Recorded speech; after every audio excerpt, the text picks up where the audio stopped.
another round of my gifts was inspired by my grandpa. Good day, my brother, my sister.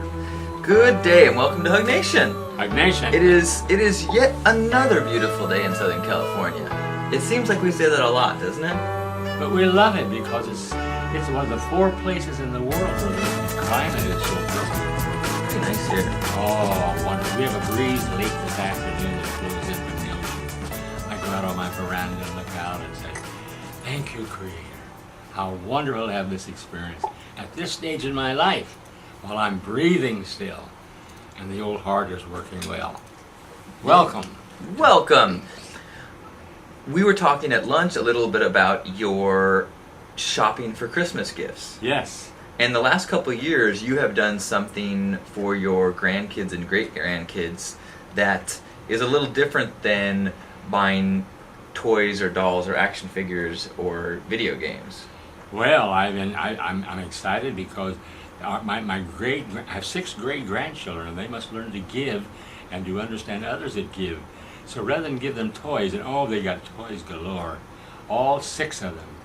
But I'm giving them shares in animals. So I said to each of my grandchildren, I want you to know that's what you're going to get, and I can send them chickens and rabbits and goats and pigs even now. So that's what my children are going to get for Christmas. They're giving gifts to children who never have them. That's great. I know the last 2 years from you. Yeah. 2 years ago, my brother and I got a goat from you. That's right. That it was delivered to people that needed it, and that way they could get milk from the goat for years and years and years. That's right. And then last year, you got us a human slave. Yes. Because you have a friend that's in the missionary in Thailand. Kit Ripley in Chiang Mai and in Bangkok, and she's been doing deputation now, but she and the group, the House of Love, go out in Bangkok and buy some of these girls that have been sold into slavery by their parents, their dads, in Burma, and they come across, and I've been to the place where they come across that border, and they get caught in the slave trafficking, and then we buy them, and they fix them up, and we have them live in the House of Love, give them a trade. I have pictures of them, just exciting, because that's one of the great prostitution places in the world. And so it's so wonderful that we can have part. You have a part in it. Yeah, well, it's certainly. I've never met her, but your brother traveled around the world, Jim and Jen, and they took her to lunch out in Bangkok.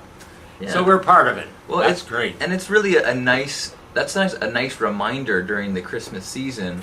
I think it's really easy to get swept up into the things that are artificial about this season. The obligation to buy gifts, yes. The obligation to entertain, to show your Christmas spirit, when really the Christmas spirit should be about giving. That's right. It should be about love. It should be about fellowship. That's right, and that's what we got in HugNation. Yeah, and you don't need to have the biggest tree or the nicest wrapped presents to have fellowship and love in your life. All you need to do is have an open heart, and a gift like the ones that you give really hammer home the idea that to me, I think the gift giving of the holidays is it's out of hand. Here I could spend over $1,000, which I have done in years gone by, but not now, because we must share what we've got with the rest of the world, and these children.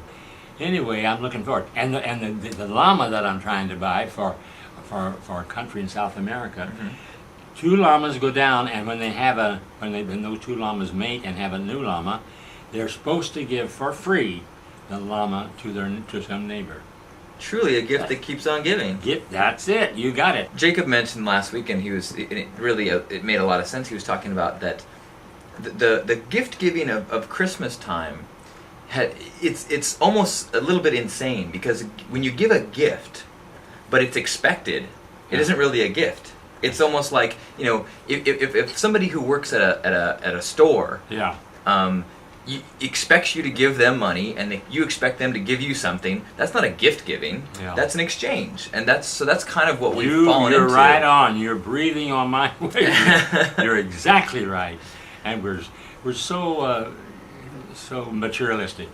Oh, Grandpa. So, that experience of the organization that he gave to is heifer.org. And so this, I was going through my holiday shopping and was trying to think of creative things to give to my family, and so I actually had the experience where and they're not listening, I don't think. So my brother and my sister-in-law were awesome people, but they lead simple lives. They don't have a lot of needs, and so I was really brainstorming. I was like getting down to the wire on Target, or excuse me, on Amazon Prime, which I love. But what can I get I gotta order it now to get them something. I gotta get my obligations in, and I kind of had this like whoa moment of like, even with all that I've been talking about the last few weeks, even with this deep awareness of the corruption of giving, I had sunk deep into it, and I was anxious, and my shoulders were hunched, and I was totally in this thought of anxiety and obligation to give to people that I love. And I just went, whoom, they're getting a goat. So I went back to heifer.org and got a goat for one family and a beehive for another family. The goat, is intended to breed and give milk to the family, and then as it has babies, they give the babies on, and the honey supplements income for another family. So hopefully they weren't expecting an Xbox. And then the more I was thinking about that, I actually had a meeting this weekend, or not this weekend, yesterday. What am I talking about? My brain is all wonk. And so I had a meeting this yesterday. Yesterday I had a meeting with the guys at First Saturdays to help the homeless, and we were talking about ideas, and I've been thinking about this gift stuff, and I was like, I got an idea. Let's make Help the Homeless stocking stuffers. So I made up this little certificate that you can actually print out from home if you want.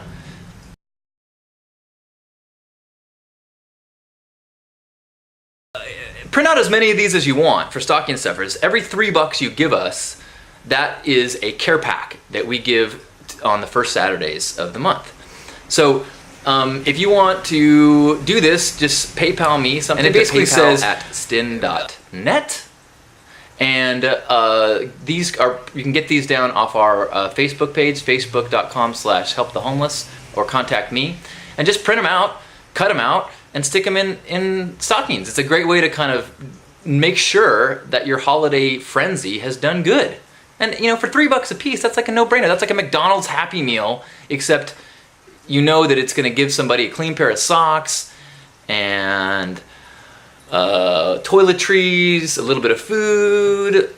I promise you, these things are very popular to those in need, and we just keep making them better and better, and so again, it's a no pressure thing. It's something that I wanted for myself, so I'm putting these in stockings, and I encourage you to do the same. Let's see. I think it's time for some more holiday fun. Na na na na na. Okay, so the other thing. Thank you for being a part of our Hug Nation. Thank you for being a part of the love. Happy Hug Nation. Thank you. Thanks, Grandpa. I love you, and I appreciate going around the world with you. It's a treat. Thank you for tuning in, and bright moment of my week. And mine. Thank you. We've had lots of people tune in the archives lately, so if you're watching this after the fact, know that even if you watch the archives at 1 p.m. wherever you are on Tuesday, just give yourself a little squeeze, because Hug Nation is about intention. It doesn't matter where your feet are, it matters where your heart is. Ah, that's true. And so we appreciate you sending out your heart. And thank you. Thank you. Thank you. Thank you. We will see you next week on Tuesday. Hope your holidays are going fantastic. Remember what holidays are about. They are really about opening your heart, not your pocketbook. Amen. Amen. Wonderful. We love you. Beautiful. Thanks, Grandpa. Thank you. That was good. You do some wonderful things, and I'm one of the chief recipients. Oh, I would say the exact same thing about you. You only live once. Enjoy the color.